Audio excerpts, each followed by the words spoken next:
Thanks, everyone. Welcome to the growth stage. My name is Jordan French. I'm a reporter at The Street. We have a very exciting panel today. It comes with a warning, and that is standing up too quickly can make you dizzy. Without further delay, I do want to jump right in and grab our wonderful panelists. First, Julia Austin, professor at Harvard Business School, formerly with Akamai, some exciting stories there, and DigitalOcean. Have a seat.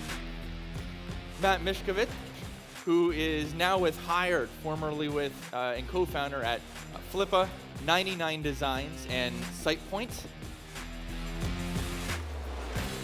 And last but not least, Rene Yang is with us with Vista Equity Partners. Welcome, Rene. Thanks so much for joining us. Folks, let's hop right in. So, scaling too fast. All of you told me right before this panel, it's one of the biggest struggles. Let's start with you, Julia. What are some of your first insights, largely on the product side, that you see and witness that are the problems startups face today? Yeah, so what I see when a company scales too fast is you're working on your product, you're trying to get product market fit, but you aren't thinking about the long-term scalability process for your product. So how do you make sure it's sustainable? How do you make sure it's secure, performant? You're moving so fast, you're adding resources, you've got cash to burn, but you're not thinking through what is this thing going to look like when you've got lots of user adoption, and how will people operate around managing it going forward? Certainly, and Matt, on the early stage question, one of your companies you bootstrapped, others you've raised funding for. What's your advice for all the startup co-founders out there on the money question? Raising money is a very personal decision. I've done it both ways, and both were interesting and unique experiences. One of the key considerations to think about is really how much competition you're going to have in a market and whether additional capital will help you create a better moat and a better defense around your business model. 99 Designs got cloned dozens and dozens of times. My favorite competitor was called 110designs.com. But ultimately, the brand, the customer service, and the systems that we build to serve our customers is what helped us become the #1 in the space. Great, and Rene, you have a lot of expertise with actually identifying ideal investors. Who should all the co-founders and startup founders be looking for? When you're at the stage where you're ready to scale, you've probably already found a great product, you know your industry, and you're a domain expert in your actual space. And so what you shouldn't do is find another investor that has similar skill sets. Instead, what you probably don't have is a lot of experience scaling a business. And so as a result, you should find an investor that has experience taking a company from 50 to 500 employees, 5 to 50 million of ARR. If you're not working with an investor that can help you with your sales comp plan, can help you with your pricing, can help you with product management, then what are they good for? And so it's important to really find someone that can complement a lot of the skills that you don't have. And back to you. So on this question of product, Julia, a lot of startups, they pursue Kickstarter, Indiegogo. Either way, there's a lot of pressure to sell early on. Why should they not? So why should they not use a Kickstarter, Indiegogo, that type of thing? So I think those can be valuable if you need to prove product market interest and demand, especially if it's a consumer product where you need to validate that with venture to get some early feedback. But it could set you up where you have committed to a delivery date or a certain number of lot sizes that you can't then commit to later, and so you don't deliver on time, which does not look good for your business. And there's a lot of other ways that you can test your product without putting yourself in that position. So I think certain select types of products, it can work, but it's limited. And certainly it can help with venture if you want to prove people are interested, but it's not the end-all, be-all way to do it. Anything you want to add to this question? Certainly, there's been a long history of Kickstarter and Indiegogo projects over-promising and under-delivering, not only in the time frame of the actual product, but also in the ultimate feature set that's offered. That's a really bad position to put yourself in on day one of your business, especially when you have a whole bunch of disgruntled customers. And Matt, while we have you speaking, there are a few differences between how you operated your company, certainly Flippa, 99 Designs, and Hired. You're doing some things differently today at Hired. What are the differentiators? Yeah, so I had the benefit of more than 10 years of experience at 3 other companies before we launched Hired 6 years ago. And there's 3 specific things that we focused on in the early days. Number one is we were very deliberate about the culture and the values of the company. Every company has its own culture. The question is whether you're deliberate about it or not, whether you're trying to nudge it in one direction or whether it just happens by itself. So we were thinking about this when we were 10, 15 people, very, very early days. Number 2 is we hired our director of HR when we were 35 or 40 people. It's a critical role that too often founders neglect, especially if they don't have experience dealing with HR professionals in the past. HR is important for things like making sure the salary bands across your companies are fair, that the director of marketing in your organization is the same skill level as the director of product engineering, for example. It's important to also protect the company, have employee manuals, think about what your paternity and maternity policies are. All these things are fundamental infrastructure pieces that are key to success as a company scales. And third and finally, we got really, really fucking good at hiring. Hiring is something that people often do in a very ad hoc fashion, but it's important to create a scalable, repeatable process and then teach that process to your managers, to the managers of those managers, so that people have a good experience interviewing with your company, but also that the outcomes and the people that you're hiring at the end of the day are adding true value to your organization. Yeah, I agree, actually. I think on the team front, it's incredibly important to build a team that really complements each other. Often, founders, when they're starting to look to hire a team, they gravitate to hiring people that are just like them. And instead, as a founder, you should really do some introspection to figure out what are your strengths, what are your weaknesses, and hire for the weaknesses. So if you're a founder that's more product-oriented, focus on hiring people that have strong go-to-market experience, and vice versa. Or if you're a founder that's a visionary, hire someone who can keep their trains running on time. If you're a founder that's more tactical and operational, hire someone that has really great vision and strategy and brand experience. Ultimately, really take the time to figure out your weaknesses and fill those weaknesses as best you possibly can. Now, as we're thinking about scale, the other thing I want to add to that is early stage, the people that you hire in the beginning may be just good enough to get what you need done. But then as you scale, oftentimes people don't scale with you, or the role they were in was just fine when you were this big, and when you're this big, they're no longer qualified. The job has sort of outgrown them. And so that can either be great for them if you're going to bring somebody in to help you scale further, and it can be a mentor and somebody they can learn from. But so it's a hard decision, and I'm sure you've seen this before, where somebody just isn't cutting it anymore or isn't happy working at a business at a certain scale than they were when you were in early stage. So that's a difficult thing, but knowing that and being intentional in the beginning when you're planning your organization and when people might be hitting their limits is really important to look for. Yeah, a mentor once told me that you should expect to turn over 2/3 of your leadership team if things are going really well. That's right.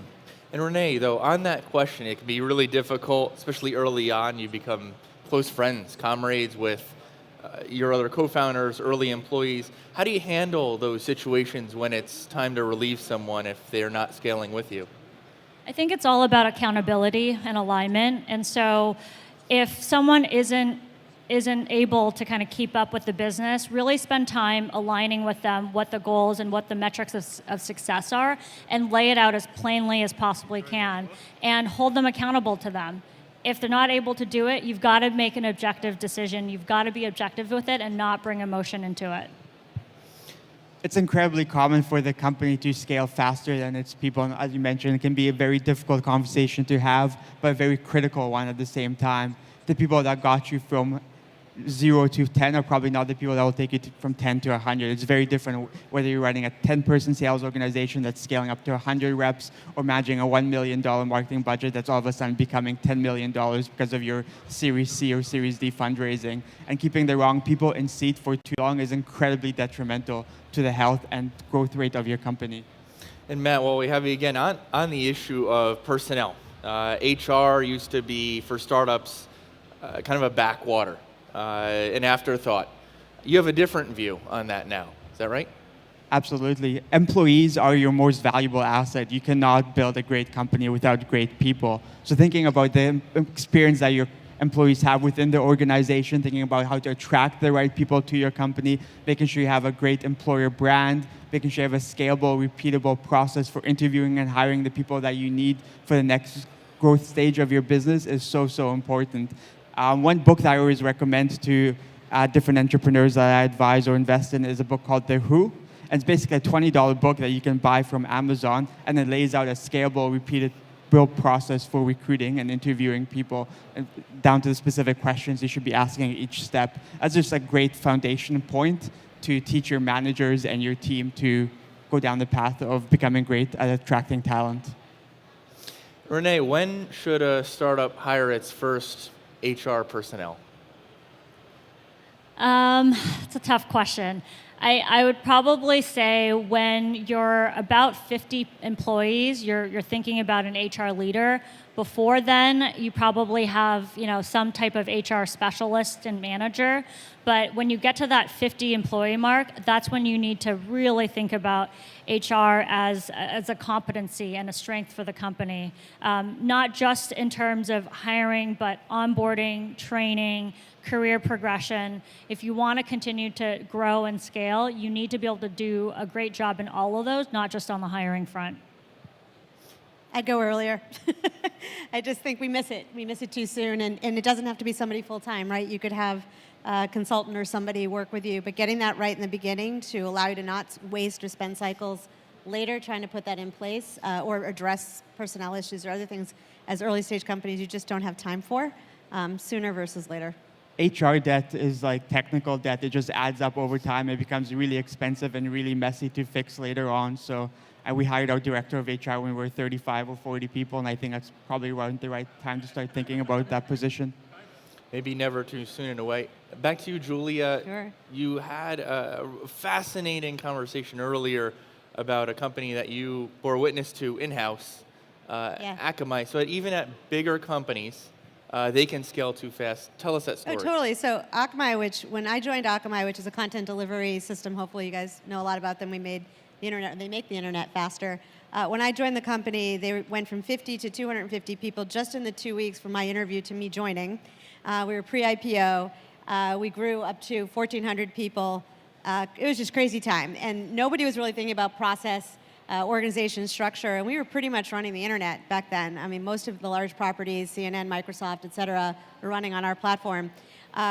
So we were very rogue with engineering. They're really smart engineers, MIT, brilliant people, but they also had complete access to the system. So we had a situation where an engineer, well-intended, just got into root, because everyone had root access, if you know what that means, and made a change, a well-intended change to make the system better, fix a bug. And we brought the entire platform down, which meant brought all our customers down. And that was a disaster, and it was a real wake-up call for us as a business, and we'd grown so fast, and we hadn't really put the right procedures and processes in place that we literally compromised all of our customers to the point where they were denying service to all of their customers. And the next day we had fixed it, but that actually wasn't true. We had another bug that we didn't identify that then resulted in people getting the wrong content. So imagine clicking on CNN.com and getting Playboy.com content. That's what was happening. And it was, again, one of those moments where we said, wow, we're so great, we're so successful, we grew so big that we didn't think about the right processes that would allow us to still be nimble and move fast, which we needed to do, but be smart and not compromise our business. And we waited too long to put those processes in place. Yeah, coming from an investor's perspective, I think having processes and infrastructure is crucial to being able to scale.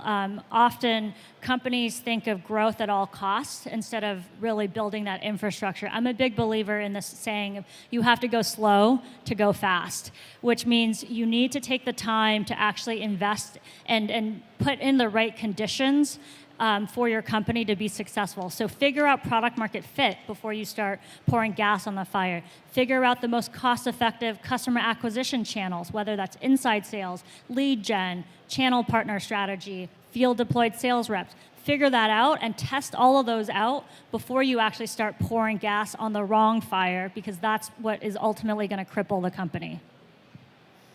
Thanks for that, Rene. Back to you, Matt. You've had a wealth of experience. A lot of folks in the audience already know the companies that you've worked with.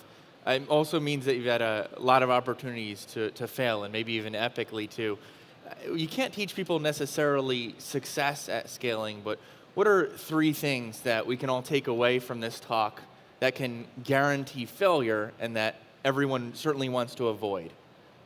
Yeah, so 3 things to think about as you're scaling up your company. Number 1 is have a really good finance function. So at one of my earlier businesses, we weren't keeping a good eye on the collectible debt. We had salespeople making deals that were only getting partially fulfilled. We were issuing invoices that were wrong or that we would be unable to collect. And it really hit us in the face in a big, big way. So making sure you're keeping track of your days sales outstanding, making sure your collection cycle is efficient, super, super important, because we had a big failure there that cost us hundreds of thousands of dollars.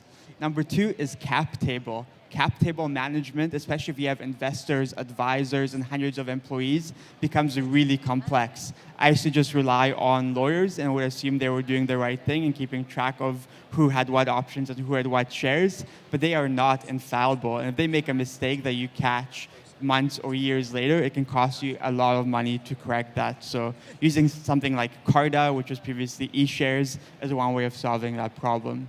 And the third thing to think about really is the unit economics of the business. Fundamentally understand how much it costs you to serve one additional unit, to sell one additional software license or SaaS subscriptions, and all the costs involved. And then think about ways of optimizing that through low-cost labor centers, through more efficient marketing, through better trained salespeople as well. So employee onboarding, which is something we touched on earlier, is so, so critical. If you can onboard your salespeople and have them hitting their quota within 90 days rather than 6 months, that fundamentally changes how fast your company will be able to grow. So investing in onboarding and training internally is key as well. And Julia? I think that one thing I'd add to that, those are all 3 great ones, is make decisions about employees faster than you want to. It's the most painful thing you have to do as a leader is when you have somebody who's just not a fit for the business, or even a hiring decision. You can't hold out too long if you need to hire fast. But when you hire the wrong person, you know it's the wrong person or they're just not working out anymore, make the decision. You will spend more cycles with anguish over that decision than what it will take to get it done, and I promise you will feel a whole heck of a lot better once you do it. Rene, I'll give you the last word. And I've got 2. First is never assume you know the answers to everything. It's always going to take you twice as long, cost you 3 times as much to get to a quarter of where you thought you would be. And so really lean on others around you, whether that's investors, advisors, team, to get to, so that you're not reinventing the wheel, you're not making the same mistakes that your predecessors have. The second is use data to make your decision. Be metrics driven and rely on data rather than on gut and emotion. Well, thanks, everyone. That wraps up our panel. Rene Yang, Julia Austin, Matt Mickiewicz. See you next time.